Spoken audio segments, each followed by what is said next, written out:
Hello everyone, welcome to Kapil institute Bathinda. So guys, आज है 15 फरवरी और शुरू करते हैं आज की क्लास के करंट अफेयर्स। तो देखें सबसे पहले कौन सा क्वेश्चन है हमारे पास, और क्वेश्चन है हु इनॉग्रेट्स। तो सबसे पहला क्वेश्चन हम देखते हैं, who inaugurated the global investor summit 2023। तो 2023 के अंदर अंतरराष्ट्रीय स्तर पे ग्लोबल लेवल के ऊपर इन्वेस्टर्स का समिट हुआ है। इन्वेस्टर समझते हो ना, जो लोग पैसा इन्वेस्ट करते हैं, वो कंपनीज जो किसी भी प्रोजेक्ट में पैसा लगाती हैं, ठीक है। तो ये 2023 का समिट हुआ है, इसको किसने इनॉग्रेट किया है, ये सवाल है। तो हाल ही में आपने न्यूज में सुना होगा कि बहुत सारी कंपनीज जो हैं इंडिया में डिफरेंट प्रोजेक्ट्स के ऊपर पैसा लगा रही हैं, है ना। तो ये प्रोजेक्ट इनॉग्रेट किया है, ये पूरा का पूरा समिट यानी कि मीटिंग इनॉग्रेट की थी हमारे प्राइम मिनिस्टर नरेंद्र मोदी ने। लेकिन सिर्फ इतना ही नहीं है, इसके बारे में और भी है। कहां पर हुआ है? उत्तर प्रदेश में, लखनऊ में। ये देखिए, तो इसको पूरा नाम इसका क्या है? यूपी जिस के नाम से फेमस है ये। तो Uttar Pradesh global investor summit 2023 UP जिसको हम कहते हैं, इसको जो है लॉन्च किया गया है उत्तर प्रदेश के लखनऊ में। सो आप लिखना चाहें तो लिख सकते हैं कि लखनऊ में ये सारा कुछ हुआ है, ये सारा समिट हुआ है, सारा मीटिंग हुआ है। इस मीटिंग के दौरान करीब 19,058 मेमोरेंडम ऑफ अंडरस्टैंडिंग, सिंपल भाषा में कहो तो कुछ अग्रीमेंट साइन हुए हैं, ठीक है। इतने अग्रीमेंट साइन हुए हैं और एक ऑनलाइन सिस्टम हमने शुरू किया जिसे कहते हैं निवेश सारथी।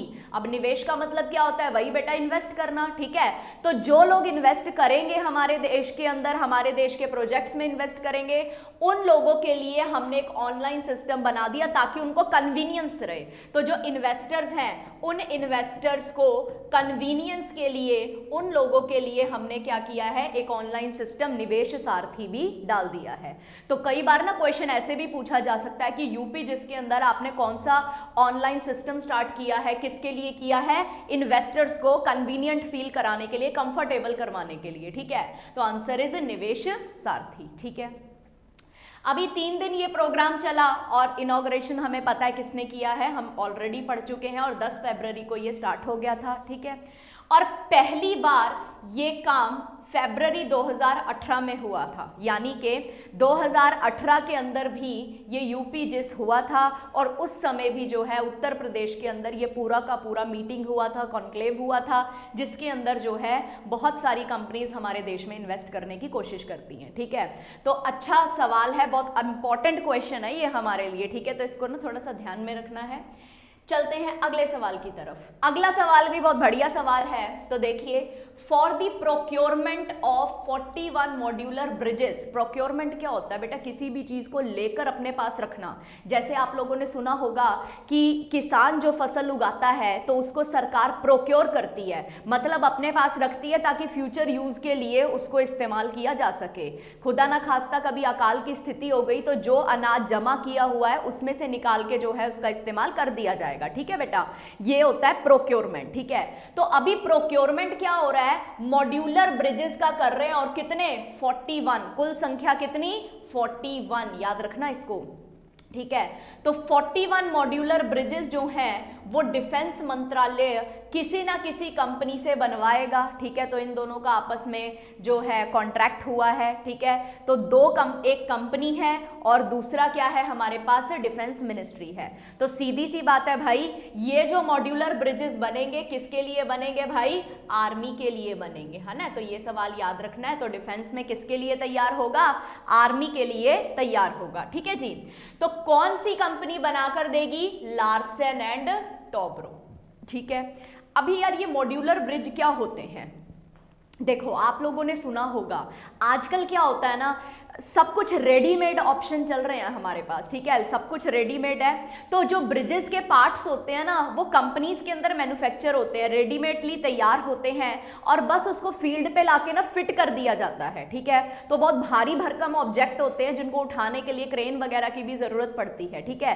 तो वो होते हैं मॉड्यूलर ब्रिजेस, जो एक तो बिल्कुल रेडीमेड होते हैं, तैयार होते हैं कंपनी के अंदर, और फिर उनको फील्ड पे लाके जो है वो लगा दिया जाता है। इंसर्ट कर दिया जाता है। बहुत भारी भरकम होते हैं और इनकी पेलोड कैपेसिटी भी अच्छी होती है, यानी कि इनके ऊपर से आर्मी का टैंक भी गुजर सकता है, ठीक है। तो इस तरीके के होते हैं हमारे मॉड्यूलर ब्रिजेस। तो इसके अंदर हम जरा देख के चलें, जैसा कि मैंने आपको बताया, डेफिनेशन लिखा है बेटा। मॉड्यूलर ब्रिज क्या होता है? ये एक फैब्रिकेटेड मॉड्यूल्स होते हैं जिसको इंस्टॉल किया जा सकता है फील्ड में आके, मतलब पहले से बना लो, फैब्रिकेट कर लो और उसके बाद इसको इंस्टॉल कर दो आके, ठीक है। बहुत सिंपल है। अभी ये जो सारा न्यूज़ है इसके अंदर इंपॉर्टेंट चीज़ क्या है? जो हमारा बेटा defence research and development organisation है ना, डीआरडीओ ये सारा डिज़ाइन तैयार करेगा, इसको डेवलप करके दिखाएगा, डिज़ाइन एक प्रोटोटाइप एक मॉडल बना के दिखाएगा, ठीक है। और जैसी भी उनकी ज़रूरत है, क्योंकि डिफेंस वालों को पता है ना कि भाई उनकी क्या ज़रूरत है, ठीक है। और लार्सन एंड टोब्रो जो कंपनी है वो उसको ब्रिज को कंस्ट्रक्ट करके देगी, ठीक है। तो इस सब चीज़ में कितनी लागत लगने वाली है? 2585 करोड़, ठीक है। तो 2585 करोड़ जो होगा, इससे भी ज़्यादा पैसा लगने वाला है इस प्रोजेक्ट को बनाने के लिए, ठीक है जी। अब बेनिफिट क्या है? अब ऐसा तो नहीं है ना कि ऑलरेडी हम ब्रिजेस का इस्तेमाल नहीं कर रहे, पहली बार हम अपनी दुनिया में ब्रिज ला रहे हैं, ऐसा नहीं है भाई। आर्मी ऑलरेडी जिस ब्रिज का इस्तेमाल करती है ना, उसको हम कहते हैं मीडियम गर्डर ब्रिजेस। अभी इसका प्रॉब्लम क्या है? इन ब्रिजेस के अंदर सबसे बड़ी दिक्कत ये है कि भाई इनका ना भार ज़्यादा बर्दाश्त नहीं होता, ठीक है। इनसे ज़्यादा अपना टैंक नहीं गुजार सकते वहाँ से, है ना। तो इसकी कैपेसिटी इतनी ज़्यादा नहीं है कि इतना भार ये सहन कर सके। दूसरी बात, थोड़े हल्के फुल्के होते हैं, तो इनको तो ना बस मैनुअली ही असेंबल कर दिया जाता है, जबकि जो मॉड्यूलर ब्रिजेस हैं उसको मशीन के द्वारा हम असेंबल करते हैं, ठीक है। तो एक आपको मैं पिक्चर दिखाती हूँ, थोड़ा सा क्लियर होगा शायद आपको। सो ये देखिए, ये वाला जो इस तरफ पिक्चर हमें दिया हुआ है ना बेटा, ये है हमारे मीडियम गर्डर ब्रिजेस, ये MGB है। तो इसमें आप देख सकते हैं कि इसका मतलब असेंबलिंग इतना ज़्यादा डिफिकल्ट नहीं है इसको असेंबल करना, और सिर्फ जो है मतलब ट्रक्स या आप कह सकते हो कि गाड़ी वगैरह जो है आर्मी की वो जा सकती है। ऑन दी अदर हैंड अगर आप इधर देखेंगे इसको, हम मॉड्यूलर, ये फोटो DRDO ने हमें दी है, ठीक है। तो ये वाला जो ब्रिज है इसके ऊपर आप देख सकते हैं इतना रॉबस्ट है, इतना मजबूत है कि ये जो है हमारा टैंक भी गुजर सकता है इस पे से। तो मतलब कैपेसिटी इसकी बहुत अच्छी लगने वाली है। ये है हमारा मॉड्यूलर ब्रिज, ठीक है। तो बहुत ही बढ़िया सवाल था बेटा डिफेंस से, और जिनके भी डिफेंस के पेपर है वो तो इस क्वेश्चन को अच्छे से समझ ले, ठीक है जी, क्योंकि डिफेंस में भी पूछा जाता है, SSC में, पंजाब के पेपरों में, बहुत सारे एग्जाम के अंदर इस तरीके के क्वेश्चंस हमें पूछे जाते हैं, ठीक है जी। तो आई होप समझ आया होगा। चलते हैं अगले सवाल की तरफ। अगला सवाल है इंडियाज फर्स्ट, मैंने कहा था ना बेटा इंडिया में पहला याद रखना जरूरी, ठीक है। तो India's first glass igloo restaurant has been opened in which town, ठीक है। चलो सवाल क्या है? ग्लास इग्लू रेस्टोरेंट बनाया है, किस टाउन में ओपन किया है, ठीक है। आंसर तो 2 मिनट में पता कर लेंगे, लेकिन भाई ये इग्लू क्या भला होती है तो पता करें पहले। देखो पुराने जमानों में क्या होता था, कुछ ठंडे इलाके होते थे ना, जैसे आर्कटिक के इलाके हो गए जहां बर्फबारी ज्यादा होती थी, वहां पे आपने बचपन में किताबों में एस्किमोस के बारे में पढ़ा होगा, है ना। एस्किमोस क्या होते थे? जो बर्फ के अंदर रहते थे। कुछ मर्चेंट्स होते थे, व्यापारी होते थे, जो एक जगह से दूसरी जगह जाते थे और रास्ते में उनको बर्फ का सामना करना पड़ता था। तो उनका जो काफिला था उस बर्फ के अंदर ही रहता था, और उन जमानों में कौन सा हमारे पास हीटर वीटर हुआ करते थे जिनको साथ में लेके हम लोग निकल ले, ठीक है। तो बेटा बर्फ के अंदर टेम्परेचर जो है ना -45 तक पहुंच जाता है, ठीक है। तो इतने टेम्परेचर के अंदर, इतने के अंदर सरवाइव करना बहुत मुश्किल है। तो इन लोगों ने किस चीज की खोज की? इन्होंने बर्फ का ही एक छोटा सा डेन बनाया, ठीक है। उस डेन के अंदर टेम्परेचर जो है ना वो -7 डिग्री तक रहता है, ठीक है। तो मतलब बाहर से तो हम बचे हुए हैं, बाहर से तो गर्म ही है, ठीक है। तो बाहर -45 है और अंदर -7 है, -7 में अपन फिर भी सरवाइव कर सकते हैं। तो ये लोग जो है ऐसा कुछ आइस का स्ट्रक्चर बनाया करते थे, घर बनाया करते थे, जिसको हम लोग क्या बोलते थे? इग्लू बोलते थे। मैं आपको इसकी पिक्चर दिखाती हूँ, आपको याद आएगा बचपन के अंदर हम लोग इसी तरीके की पिक्चर अपने बुक्स के अंदर देखते होते थे, साइंस की बुक में, ज्योग्राफी की बुक के अंदर, है ना। तो ये पर्सन है जो कि क्या रहने वाला है? इस बर्फ के घर के अंदर रहने वाला है, इग्लू के अंदर। तो आप देखिए सारी जगह से कवर है, थोड़ा सा इसका ओपनिंग होता है और इसमें ना बैठ के जाना पड़ता है, ठीक है। तो इसका बेनिफिट क्या होता है कि ये एक ओपन जरा सा ही है ना, तो इसके अंदर ज्यादा ठंड नहीं एंटर करती, ठीक है जी। तो इसलिए जो ये इग्लू है ये हमें गर्म रखता है, तो इसलिए इसका इस्तेमाल होता था। अब उसी कंसेप्ट को मॉडर्नाइज कर दिया गया है और ग्लास रेस्टोरेंट का निर्माण कर दिया गया है। तो ये देखिए, ये इग्लू के जैसी शेप में है, ग्लास के बनाए हुए हैं, बस उसके जैसा नहीं है कि बर्फ का बनाया हुआ है, ये ग्लास के बने हुए। इसमें आप सीधा खड़े खड़े देखिए, बड़े बड़े दरवाजे हैं, खड़े खड़े आप अंदर एंटर कर सकते हैं और खाना पीना खा सकते हैं, ठीक है। तो ये सब कुछ जहां हुआ है वो कश्मीर का इलाका गुलमार्ग है। कौन सा इलाका है? गुलमार्ग, ठीक है। तो देखिए इसके बारे में थोड़ी सी जानकारी हासिल करें। जैसा कि हमें यहाँ पे दिख रहा है, ये कहाँ पे बना, किस होटल के द्वारा बनाया गया है? कोलाही ग्रीन हाइट्स, ये होटल है गुलमार्ग के अंदर, और उन्होंने ही ये जो है सारा का सारा ग्लास इग्लू जो है बनाया। तो भारत का सबसे पहला है, तो क्वेश्चन इंपॉर्टेंट है, याद रखेंगे, ठीक है जी।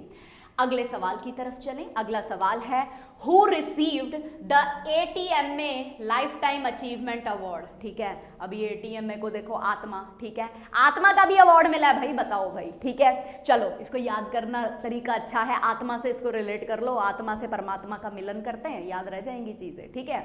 चलो भाई, आत्मा क्या है सबसे पहले तो ये समझते हैं, ठीक है। और लाइफ टाइम अचीवमेंट अवार्ड कब देते हैं? जब कोई भी पर्सन अपनी लाइफ में, अपने जिस भी चीज़ में, जिस भी फील्ड में वो काम कर रहा है, चाहे लिटरेचर में है बेटा, चाहे स्पोर्ट्स में है, चाहे सिनेमा में है, और चाहे किसी कंपनी का मालिक है, ठीक है। तो अगर वो अपनी लाइफ के अंदर अपनी कंपनी को या अपने किसी भी फील्ड को जिसमें वो काम कर रहा है उसमें ग्रोथ करता है ना, तो उसको लाइफ टाइम अचीवमेंट अवार्ड दिए जाते हैं। तो हर किसी की तरफ से लाइफ टाइम अचीवमेंट अवार्ड मिलते हैं, अलग अलग फील्ड में मिलते हैं। फिलहाल ये आत्मा की तरफ से दिया जा रहा है, यानी कि ATMA क्या है ये भाई? ऑटोमोटिव, यानी कि जो हमारे व्हीकल्स होते हैं, ठीक है, ऑटोमोटिव होते हैं, कार होती हैं, जितने भी व्हीकल आप देखते हो उनको ऑटोमोटिव कहते हैं, ठीक है जी। ऑटोमोटिव टायर मैन्युफैक्चरर्स, यानी कि वो कंपनियां जो टायर बनाती है, जैसे MRF के टायर बनते हैं, है ना, तो MRF के टायर, इनकी जो एसोसिएशन है, इसका मतलब है आत्मा, ठीक है जी। तो आत्मा का मतलब क्या हुआ? ATMA का मतलब क्या हुआ? ऑटोमोटिव टायर मैन्युफैक्चरर्स एसोसिएशन, और इनका बेटा एनुअल कॉन्क्लेव हुआ है। एनुअल मतलब सालाना, सालाना मीटिंग हुई है इनकी, और न्यू दिल्ली में ये मीटिंग हुई है, ठीक है जी। इस मीटिंग के अंदर जो है वो किसको अवार्ड दिया गया है? MRF के चेयरमैन और मैनेजिंग डायरेक्टर, जिनका नाम है KM मामेन। तो KM मामेन जो है उनको अवार्ड दिया गया है। कौन है भाई? MRF के चेयरपर्सन और मैनेजिंग डायरेक्टर हैं, ठीक है जी। तो इंपॉर्टेंट क्वेश्चन है, याद रखेंगे। और क्या अचीवमेंट किया भाई? अपनी कंपनी को कम से कम 19,000 करोड़ का बेनिफिट करवाया इन्होंने, ये माइलस्टोन इन्होंने अचीव किया है, जिसके लिए इनको लाइफ टाइम अचीवमेंट अवार्ड दिया गया है, ठीक है, जैसा कि आप ये पिक्चर में देख सकते हैं। और अवार्ड किसके द्वारा दिया जा रहा है? तो यहाँ पे जिस पर्सन को आप देख रहे हैं ना, यहाँ पे, ये कौन है? ये मारुति सुजुकी इंडिया, ठीक है, सुजुकी ब्रांड जापान का है ना बेटा, मारुति इंडिया, ठीक है। तो मारुति सुजुकी जो हमारे देश में चल रहा है, उसका इंडिया के अंदर जो MD और CEO हैं, हमारी इंडियन ब्रांच के जो MD और CEO हैं, उनका नाम है हिसैशी तकेशी, इनके द्वारा ये अवार्ड जो है दिया गया है, ठीक है जी। तो क्वेश्चन याद रखना है, सारे पॉइंट याद रखने, इंपॉर्टेंट सवाल है, अवार्ड्स पेपर में आते ही आते हैं, ठीक है जी। चलिए अगला सवाल देखें फिर। ये भी बड़ा अच्छा सवाल है, ठीक है। आप कहोगे सारे ही अच्छे सवाल हैं, बुरा सवाल कौन सा है ना? चलो, in which hospital did the union health minister inaugurated the department of integrative medicine? Integrative medicine क्या होता है बेटा? देखो, इंटीग्रेट शब्द होता है ना, जो इंटीग्रेट अंग्रेजी में, इसका मतलब होता है एकत्रित कर देना, इंटीग्रेट कर देना, किसी चीज के अंदर उसको मिला देना, ठीक है जी, उसको किसी चीज के साथ जोड़ देना, इंटीग्रेट कर देना, ठीक है। जैसे अपन करते हैं ना कि फलाना सॉफ्टवेयर हमने चलाना है अपने कंप्यूटर पे, और उसको फिर हमको दूसरे सिस्टम के साथ इंटीग्रेट करना पड़ता है ना, तो मतलब क्या करना पड़ता है? एकत्रित करना पड़ता है किसी भी चीज को, ठीक है। तो यहाँ पे भाई किस हॉस्पिटल में, अभी हॉस्पिटल कौन सा है? ऑब्वियसली कोई भी हॉस्पिटल हो सकता है, ठीक है, जिसके अंदर ट्रीटमेंट होता है, कोई भी मेडिकल ट्रीटमेंट किसी भी पर्सन को मिल रहा है, ठीक है। अभी वो ट्रीटमेंट के अंदर इन्होंने इंटीग्रेटिव मेडिसिन का डिपार्टमेंट शुरू किया है, मतलब जिस हॉस्पिटल में जैसा इलाज चल रहा है उसके अंदर कुछ नया ऐड किया। क्या ऐड किया भाई? आयुर्वेदा ऐड किया। ठीक है, आजकल आयुर्वेदा का कंसेप्ट बहुत चल रहा है। ठीक है जी, तो आयुर्वेदा ऐड किया और आयुर्वेदा से जो है इंटीग्रेट करके उस हॉस्पिटल के अंदर आयुर्वेदिक मेडिसिन भी अब मिला करेंगी। ठीक है, तो सबसे पहले हमारे इंडिया में कहाँ हो रहा है ये? सफदरजंग हॉस्पिटल जो है यहाँ पे सबसे पहले शुरुआत की गई है। ठीक है, तो समझ आया ना क्वेश्चन क्या है कि भाई जो भी हॉस्पिटल है उसके अंदर इंटीग्रेटिव मेडिसिन हमने डाली है, यानी कि ऐसा डिपार्टमेंट हम खोल रहे हैं जो आयुर्वेदा को सपोर्ट करता हो, आयुर्वेदिक मेडिसिन बेचता हो। ठीक है, तो इसके बारे में कुछ पॉइंट्स हैं, देखिए। फर्स्ट इंटीग्रेटिव मेडिसिन सेंटर कहां इनॉग्रेट किया गया बेटा? सफदरजंग हॉस्पिटल दिल्ली के अंदर। ठीक है जी, और मेन फोकस जैसा कि हमने डिस्कस किया, मेन फोकस है बेटा इसका आयुर्वेदिक मेडिसिन। ठीक है, और आयुर्वेदिक मेडिसिन में मॉडर्न टेक्नोलॉजीज किस तरीके से मेडिसिन को मॉडर्नाइज कर सकती है। ठीक है, अब एक सवाल तो दिमाग लगाने वाला ही है कि अगर आयुर्वेदा का नाम आ रहा है तो मंत्रालय कौन सा इन्वॉल्व होगा बीच में? आयुष, आयुष मिनिस्ट्री। ठीक है, तो आयुष का फुल फॉर्म लिख लेते हैं, आयुर्वेदा, यूनानी, सिद्धा, सोवा रिगपा, सोवा यहां लिख देती हूं बेटा इसको काट के, यहां पे है सोवा रिगपा, और लास्ट में क्या रह गया हमारे पास? होम्योपैथी। ठीक है जी, तो भाई ये सब भी प्रमोशन हमारे देश में चल रहा है कि जरूरी नहीं है एलोपैथी में इलाज कराना है, और भी इलाज है भाई हमारी दुनिया में। ठीक है, तो कोई ऐसी डिजीज है जिसका इलाज इजीली हो सकता है ना, तो जरूरी नहीं है उसके लिए एलोपैथी में जाना। हमारी खुद की हेल्थ मिनिस्ट्री जो है रिकमेंड करती है कि आप आयुर्वेदा, यूनानी, सिद्धा, सोवा रिगपा और होम्योपैथी के अंदर आए। ठीक है जी, तो आयुष मंत्रालय ने ये काम किया और बहुत अच्छा इनिशिएटिव है, तो इसको याद रखना। कहाँ पे बेटा? सफदरजंग हॉस्पिटल दिल्ली में। ठीक है जी, चलो अगले सवाल की तरफ चलते हैं। अगला सवाल है, which fintech becomes India's first app? Again first वाला आ गया ना, तो इंपॉर्टेंट सवाल है। ठीक है, और जिन बच्चों का बैंक का LIC का पेपर है वो तो जरूर करके जाएं, वो तो छोड़ के नहीं जाएंगे इसको। ठीक है, तो कौन सी फिनटेक है जो इंडिया की पहली ऐप बन गई है जिसने क्रेडिट कार्ड्स को UPI के ऊपर सपोर्ट करना शुरू किया? तो UPI क्या क्या होते हैं? जैसे आप लोग रुपए यूज करते हो, फोन पे यूज करते हो। ठीक है, तो इस तरीके से आप लोग गूगल पे वगैरह यूज करते हैं ना, तो ये सब बेटा क्या होते हैं? आपके UPI होते हैं। ठीक है, इसको बोलते हैं unified payment interface. Payment interface, interface क्या होता है बेटा? इंटरफेस एक ऐसा सॉफ्टवेयर होता है जो यूजर को मशीन के साथ आराम से इंटरैक्ट करवा देता है। बहुत सिंपल सा एग्जांपल है, जैसे अपन लोग कंप्यूटर खोलते हैं या फोन खोलते हैं। ठीक है, तो भाई जो फोन और कंप्यूटर होता है ना, वो एक अनपढ़ इंसान भी चला सकता है जिसको पढ़ाई लिखाई बिल्कुल नहीं आती। क्यों? क्योंकि कोई भी चीज अगर लिखी हुई है ना तो उसका आइकन बना हुआ है। अगर माई कंप्यूटर है, अगर बंदे को माई कंप्यूटर पढ़ना नहीं आता है तो वो क्या कर सकता है? माई कंप्यूटर का सिंबल तो देख सकता है ना, आइकन तो देख सकता है, उसको खोल सकता है। तो ऐसे ही फोन भी चलाना आसान है। तो बेटा इंटरफेस वो चीज होती है जो एक मशीन और इंसान के बीच में इंटरैक्शन कराती है, हर चीज को आसान बनाती है। ठीक है, तो अभी ये पेमेंट इंटरफेस है। ठीक है, कि मतलब पेमेंट हम लोगों ने करवानी है। तो भाई कौन सी फिनटेक बनी है? ठीक है, अब एक तो UPI तो हमको पता लग गया क्या हो गया। ठीक है, जैसे कि UPI के एग्जांपल आप लोग लिख लो, रुपए लिख लो, ये देखो एग्जांपल्स लिखे हुए हैं, रुपए, फोन पे लिखा हुआ है, रेजर पे लिखा हुआ है, ये सब लिखा हुआ है। ठीक है, अभी फिनटेक क्या होता है? फिनटेक का मतलब होता है, फिन मीन्स फाइनेंशियल और टेक का मतलब होता है बेटा टेक्नोलॉजी, फाइनेंशियल टेक्नोलॉजी। ठीक है जी, तो मतलब ऐसी टेक्नोलॉजी जिसमें आप इस्तेमाल कर रहे हैं ऑनलाइन सिस्टम का, जिसके अंदर आप पेमेंट्स को सपोर्ट कर रहे हो। ठीक है, तो फिनटेक कंपनीज कौन सी होती हैं बेटा? जो पेमेंट सर्विस प्रोवाइडर्स होती हैं। ठीक है जी, तो पेमेंट सर्विस प्रोवाइडर, जैसे कि अपन लोगों को इंटरनेट मिलता है इंटरनेट सर्विस प्रोवाइडर से, उसी तरीके से किसी भी एप्लीकेशन के ऊपर अगर आप पेमेंट कर रहे हो तो वो पेमेंट सर्विस प्रोवाइडर आपकी फिनटेक कंपनीज होती हैं, जैसे कि पेटीएम हो गया और ये मोबीविक हो गया, ठीक है जी। तो फिलहाल इस क्वेश्चन का आंसर क्या है कि जिन्होंने क्रेडिट कार्ड्स को भी सपोर्ट करना शुरू कर दिया अपने यूपीआई के ऊपर, वो कंपनी है, वो फिनटेक कंपनी है मोबीविक, ठीक है।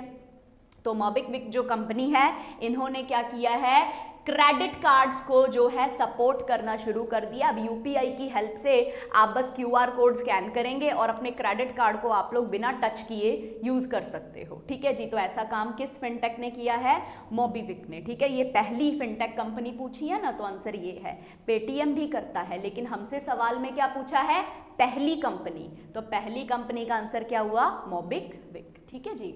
तो मोबीविक के बारे में जान लेते हैं। इन्होंने कौन से कार्ड्स को सपोर्ट करना शुरू किया, रुपे क्रेडिट कार्ड्स को सपोर्ट करना शुरू किया है, ये इंपॉर्टेंट क्वेश्चन है। कब इसका फाउंडेशन हुआ था, 2009 में, और हेडक्वार्टर्स कहाँ पे है इसके, गुरुग्राम हरियाणा के अंदर, ठीक है जी। तो ये कुछ छोटे छोटे पॉइंट्स याद रखने हैं, और स्पेशली तब याद रखने पड़ेंगे बेटा जब आप लोग बैंकिंग का या एलआईसी का पेपर देने जा रहे हैं, ठीक है जी। चलिए अगले सवाल की तरफ चलते हैं। अगला सवाल है हमारा, from which space centre does ISRO launched a new rocket SSLV-D2, ठीक है। तो भाई इसके बारे में ना थोड़ा सा हम लोग डिस्कस करते हैं पहले, ठीक है जी। ये SSLV-D2 क्या है, ठीक है, इसके बारे में देखिए क्या है SSLV, small satellite launch vehicle, ठीक है, स्मॉल सैटेलाइट लॉन्च व्हीकल, ठीक है। अभी ये D2 क्या है बेटा, D2 है डेवलपमेंट फेज सेकंड, ये लिख लेना आप लोग, डेवलपमेंट फेज सेकंड, ठीक है।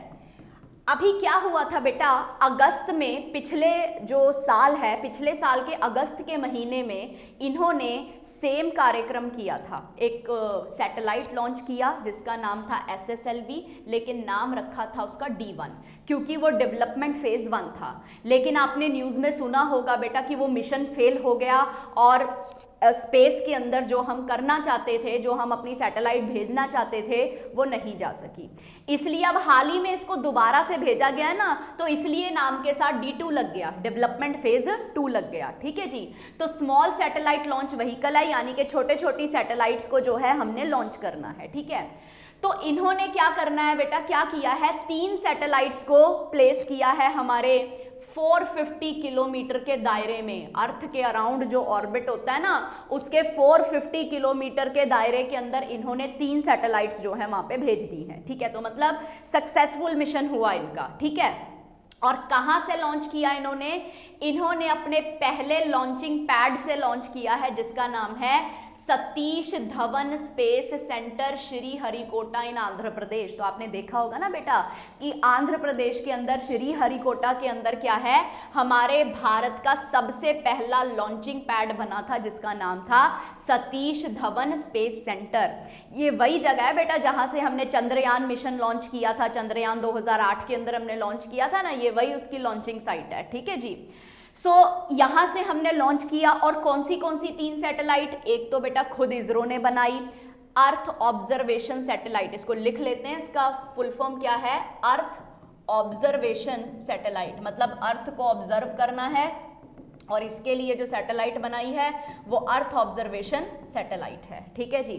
दूसरी सैटेलाइट का नाम है, जो यूएस की एक फर्म है जिनका नाम है अंतरिक्ष, उनकी सैटेलाइट का नाम है जेनस 1, ठीक है। तो कंपनी का नाम याद रखना है, सैटेलाइट का नाम याद रखना है, कंट्री का नाम याद रखना है, ठीक है।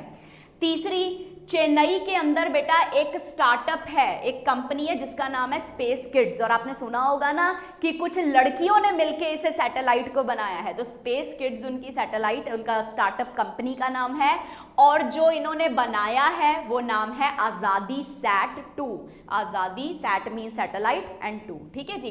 तो आप यहाँ पर देख सकते हैं कि ये जो है हमारा मिशन है, ये जो है हमारा स्मॉल सैटेलाइट लॉन्च व्हीकल है, ठीक है जी। इसके ऊपर हमने कौन से रखे हुए हैं, जेनस 1 रखा हुआ है अंतरिक्ष के द्वारा, ये यहाँ पे हमारा EOS 7 रखा है, और यहाँ पे आजादी सैट 2 रखा है, ठीक है जी। तो इस तरीके से तीनों पॉइंट्स हमने याद रखने हैं। अब आते हैं वापस अपने क्वेश्चन पे कि क्वेश्चन क्या था हमारा, कि कहां से लॉन्च किया है। तो अभी हम करके हटे हैं सारी न्यूज के अंदर कि सतीश धवन स्पेस सेंटर से हमने इसको लॉन्च किया है, ठीक है बेटा। अच्छा सवाल है, ध्यान में रखना, हमारा इसरो से रिलेटेड, ठीक है। अब आप लोगों के लिए ना एक क्वेश्चन है छोटा सा, ठीक है। हमारा एक कमेंट बॉक्स में इसका आंसर जरूर देना। हमारा जो बेंगलुरु है, बेंगलुरु, उसको हम लोग स्पेस सिटी कहते हैं, स्पेस सिटी ऑफ इंडिया। ठीक है, मुझे कमेंट बॉक्स में आंसर बताइए बेटा कि क्यों कहते हैं। ठीक है, बेंगलुरु को स्पेस सिटी ऑफ इंडिया कहते हैं, क्यों कहते हैं? सिर्फ एक सवाल का हल करो। क्योंकि बेंगलुरु को साइंस सिटी भी कहा जाता है और बेंगलुरु को सिलिकॉन वैली भी कहा जाता है। ठीक है, तो ये सब फिर पूछेंगे आपसे, लेकिन आज इस क्वेश्चन के साथ रिलेटेड एक सवाल है कि बेंगलुरु को स्पेस सिटी ऑफ इंडिया क्यों कहा जाता है। तो कमेंट बॉक्स में मुझे जल्दी से इसका आंसर दीजिएगा। ठीक है, तो चलते हैं अगले सवाल की तरफ। तो अगला सवाल है हमारा, who has been appointed as the additional director and managing director of P Pfizer Limited to lead India's business। अब P Pfizer क्या है बेटा, आपको पता है ना कि P Pfizer क्या है? इसको अकेला फाइजर भी बोला जा सकता है। ठीक है, ये बेटा ड्रग मेकिंग कंपनी है। दवाइयां, ड्रग मतलब ड्रग्स नहीं होता, सिर्फ ड्रग होता है, दवाइयां, मेडिसिन। तो ड्रग मेकर है, ड्रग मेकर कंपनी है। इन्होंने अभी अभी अपने एडिशनल डायरेक्टर और एमडी को अपॉइंट किया है। उनका नाम याद रखना है हमको, तो नाम है उनका मीनाक्षी निवेदिया। तो अपॉइंटमेंट से भी एक आधा क्वेश्चन पेपर में आता है, और डेली एक एक अपॉइंटमेंट भी पढ़ेंगे ना तो आराम से पेपर का टारगेट पूरा हो जाएगा। ठीक है जी, तो देखिए यहाँ पे इनको अपॉइंट किया हुआ है। ठीक है जी, ये है मीनाक्षी निवेदिया। ठीक है, छोटा सा क्वेश्चन है, याद रखना है। अगले सवाल की तरफ चलते हैं। Aditi Ashok is associated with which sport. अभी ऐसा क्वेश्चन अगर आता है तो अगेन बेटा न्यूज में से उठ के ही आता है ना। देखो दिखने में तो स्टैटिक का क्वेश्चन लग रहा है ना कि प्लेयर और उसका स्पोर्ट पूछा हुआ है। ठीक है, लेकिन क्यों आ रहा है भाई ऐसा क्वेश्चन? ये आ रहा है क्योंकि हमारे जो न्यूज के अंदर है वो पॉइंट आया है। ठीक है, तो न्यूज में क्या आया बेटा? इंडियन ओलंपियन अदिति अशोक ने 2023 magical Kenya ladies open title को फाइनल राउंड में जीत लिया है। ठीक है, और स्कोर क्या रहा है? 74। ठीक है, तो क्या खेलती हैं बेटा? ये गोल्फ खेलती हैं। ठीक है जी, तो इंडियन प्रोफेशनल गोल्फर हैं ये। कहाँ से हैं? बेंगलुरु से। ये बात याद रखना है, क्योंकि कोई भी पर्सन होता है ना, अगर न्यूज में होता है जैसे कि कोई स्पोर्ट्स पर्सन है, तो उसके बारे में ना ये पूछ लिया जाता है कई बार कि वो कहाँ का रहने वाला है। ठीक है, तो ये बेंगलुरु से हैं। इन्होंने लेडीज यूरोपियन टूर और LPGA टूर जो है ये भी जो है जीता हुआ है, प्ले किया हुआ है। ओलंपिक गेम्स के अंदर पहली बार डेब्यू मतलब होता है पहली बार, तो पहली बार ये ओलंपिक्स गेम 2016 समर ओलंपिक्स में गई थी। ठीक है, उसके बाद ये क्वालिफाई हो गई थी 2020 समर ओलंपिक्स टोक्यो के लिए, लेकिन सिर्फ 4th पोजीशन तक ये पहुंच पाई। ठीक है, तो इनके बारे में ये छोटे छोटे पॉइंट्स याद रखने हैं कि टोक्यो ओलंपिक्स में ये थी। ठीक है, 4th पोजीशन इनकी जो है आई थी, और स्टार्टिंग इन्होंने अपना 2016 समर ओलंपिक से किया है। तो ओलंपियन है, यानी कि ओलंपिक्स के अंदर कोई ना कोई खिताब तो ये जीत चुकी हैं। तो इनका नाम याद रखना है अदिति अशोक। कहाँ से है? बेंगलुरु से। गेम क्या है इनका? गोल्फ। तो ये गोल्फ खेलती हैं। तो क्वेश्चन का आंसर करें। क्वेश्चन का आंसर है ए ऑप्शन। क्या खेलती हैं ये? गोल्फ खेलती हैं। ठीक है जी, सो चलते हैं अगले सवाल की तरफ। तो आखिरी सवाल है आज का हमारा, when is the world pulses day observed. Pulses क्या होती हैं बेटा? दालें। ठीक है, जैसे आप लोग दालें खाते हो, हरी मूंग खाते हो, पीली धुली हुई मूंग खाते हो ना, इस तरह की दालें अपन खाते हैं। तो दालों का अंतरराष्ट्रीय दिवस हम लोग कब सेलिब्रेट करते हैं? तो देखिए 10 फरवरी को हम ये दिन सेलिब्रेट करते हैं। और एम क्या है? फोकस क्या है? फोकस ये है बेटा कि लोगों में ना जानकारी फैलानी है, अवेयरनेस फैलानी है, जागरूकता फैलानी है कि हमारे जो पल्सेस होती हैं, दालें होती हैं, उनके न्यूट्रिशनल बेनिफिट्स भी हैं और इन्वायरमेंट के बेनिफिट्स भी हैं। पता है क्यों? क्योंकि जो पल्सेस होती हैं ना बेटा, मैं आपको समझाती हूँ उधर से, एक हम स्क्रीन लेते हैं उसके बाद आपको बताती हूँ। ठीक है, ये देखो, जो बेटा पल्सेस होती हैं ना, पल्सेस को लेग्यूम्स कहा जाता है, लेग्यूमिनस क्रॉप्स कहा जाता है या लेग्यूम्स कहा जाता है। लेग्यूम्स की एक क्षमता होती है, क्या? ये सॉइल के अंदर क्या करती हैं? नाइट्रोजन को फिक्स कर लेती हैं। ठीक है, सॉइल के अंदर नाइट्रोजन को फिक्स कर लेती हैं, जिसकी वजह से सॉइल की हेल्थ अच्छी होती है। सॉइल की हेल्थ अच्छी होती है, नाइट्रोजन फिक्स हो जाता है, नाइट्रोजन साइकिल अच्छा चलता है अपना। इसीलिए बेटा यहां पे कहा गया था कि जो आपका ये न्यूट्रिशनल और इन्वायरमेंटल बेनिफिट्स हैं, इसीलिए इसमें पॉइंट लिखा गया कि इन्वायरमेंट को भी बहुत बेनिफिट्स हैं। तो लोगों को कहा जाए कि ज़्यादा से ज़्यादा सस्टेनेबल प्रोडक्शन करें हम लोग पल्सेस की, क्योंकि खाने में हमको इससे प्रोटीन मिलता है, हेल्थ के बहुत सारे बेनिफिट्स हैं और इन्वायरमेंट भी हमारा बहुत अच्छा रहता है। ठीक है, थीम क्या है बेटा? Pulses for sustainable future. तो सस्टेनेबल फ्यूचर के लिए, अच्छे फ्यूचर के लिए हमारा पल्सेस को ग्रो करना बहुत जरूरी है। ठीक है, तो वही बात आ गई कि अंतरराष्ट्रीय दिवस है, कौन सेलिब्रेट कर रहा है भाई? United Nations. और यूनाइटेड नेशंस की जनरल असेंबली के अंदर मीटिंग हुआ 2016 के अंदर और डिसाइड किया गया था